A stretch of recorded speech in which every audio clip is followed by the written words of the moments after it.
But I like the fact that you really pinned it down to, while you said that you will not give a methodology, I try and struggle to reach the point where when you share a story, there is real time inspiration that one can borrow. So when you Yeah. just said that I owned up, I realized week after week. Also, one interesting aspect that I have realized in my journey with vulnerability is that you got to do things, and there is also the time not to do things. That is Yes. something that we don't speak about often enough.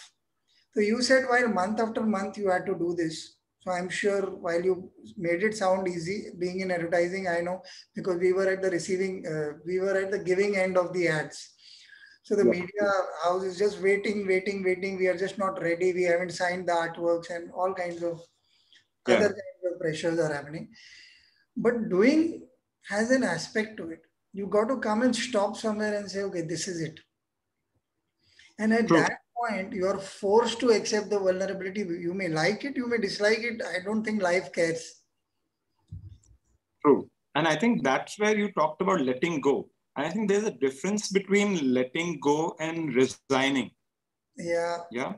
Letting go is not very often letting go is confused with resignation. I think if you can, make a distinction and realize that letting go does not mean resignation.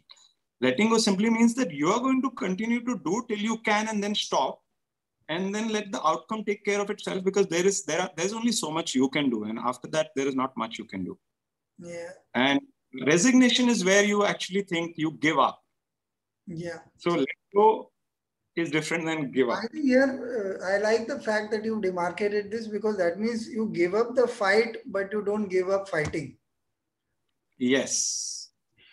You keep doing what you're doing, but you've given up Yeah. the fight inside. You don't fight the circumstances. You resolve or you try to reach a resolution which includes you, and yet does not make you the doer, quote unquote. It gets into mumbo jumbo again. I am quite wary of using such terms.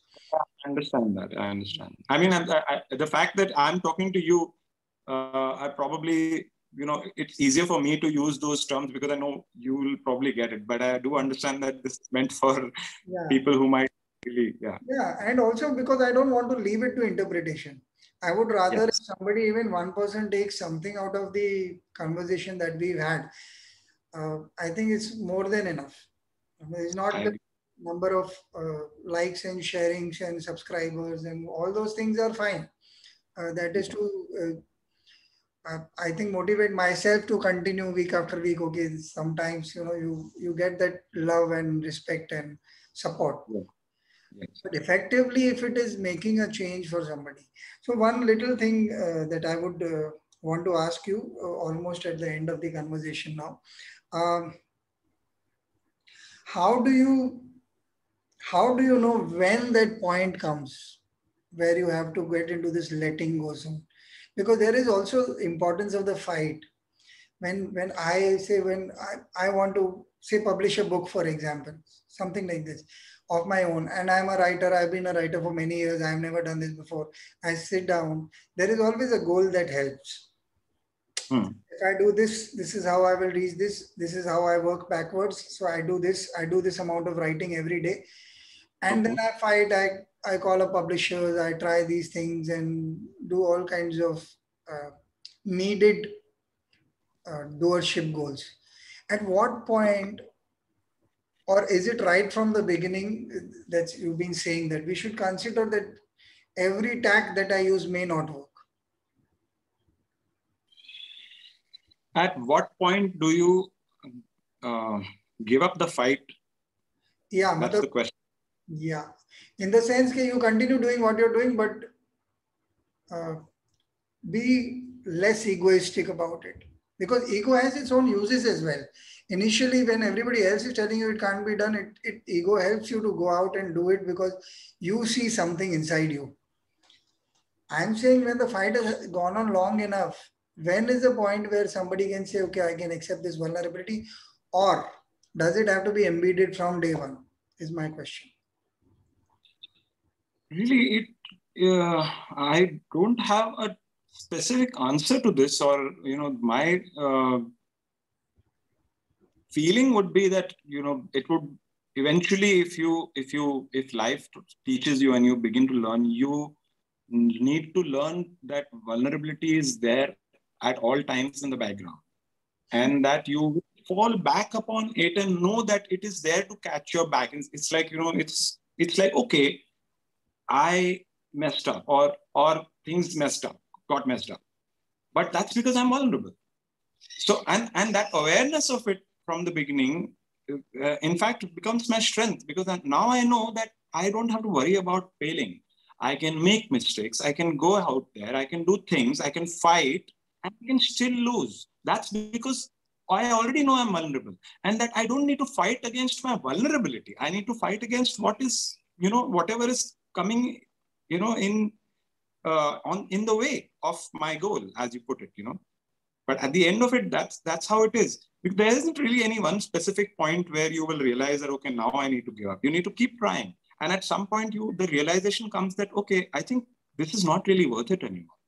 At some point, when you start feeling that the fight is not worth, your peace of mind, your life, and everything that it's costing you in terms of time, in terms of relationships.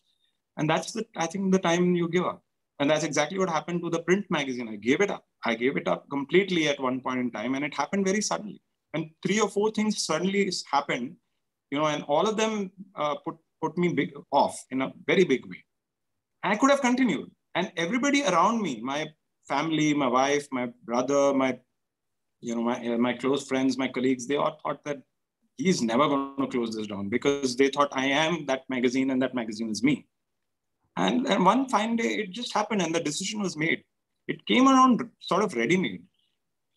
The decision comes ready-made, really. Yeah.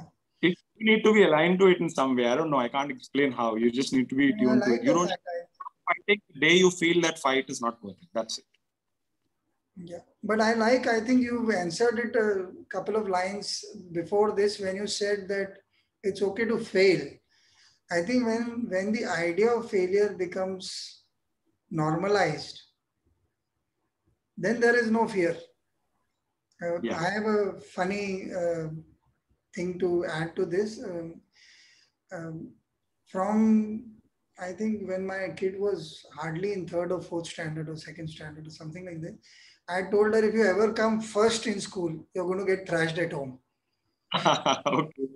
And this happened because I saw an episode at her school where there was some fancy dress competition where everybody was dressed like a pearl or a fly or a butterfly or things like that.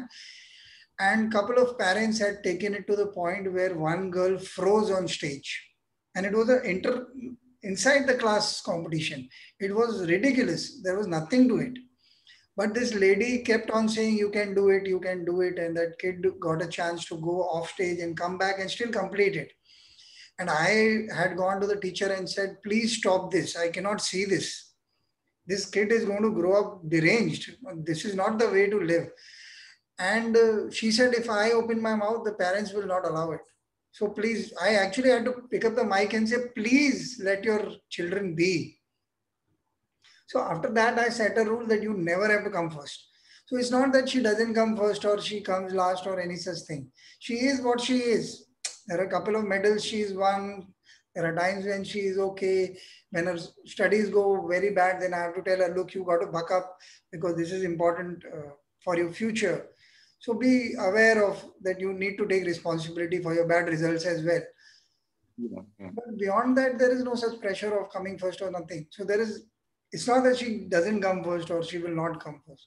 But this thing is off her head that, okay, academically, there will never be any pressure from my parents.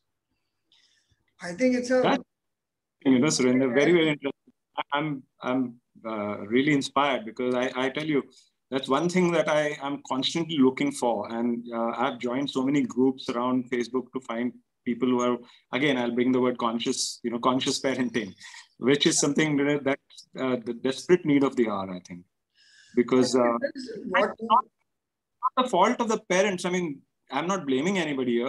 It's just that the way things are, they don't really know any better. They feel whatever they're doing is for the best. We are all trying to escape vulnerability. Yeah, exactly.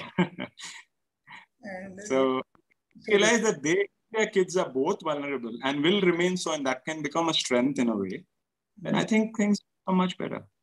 This is again, since you brought up conscious parenting, there are times when I actually tell her, I'm hurt, you shouldn't behave like this with me. So I'm the kid and she's the parent. And unless you feel you need to apologize, you don't come and apologize or whatever. So it's so beautiful because I see myself as a kid then, that I'm hurt. You needn't have spoken to me like this or whatever. And then when she comes and speaks, so we speak like equals. And Yes. this is very rare because I am struggling. It is a vulnerable spot for me as well. But I think, yeah, trying to be truthful, trying to accept the vulnerability aspect of it, I do not know. And this is what it is. I think it's been a wonderful chat with you. We've covered a lot of ground. We've covered business vulnerabilities. We've covered the vulnerability of being a parent. A few things, but it's not always possible in one little chat, but maybe some other time we will do another follow-up session on this. We can. At some point, the vulnerable me is just starting as of right now. As we go along, hopefully, once the series with death ends, then I can think of some new way of vulnerability. Is basically the word that I've been living with for the last 1.5, 2 years since I started the values workshop. So if anybody were to ask me, what is it about? So I would say coming and being vulnerable about what you cannot manage, because I don't want success stories. I don't want anybody who's saying, okay, this guy became a rich man by trying this. There are enough people and enough workshops that will make you successful.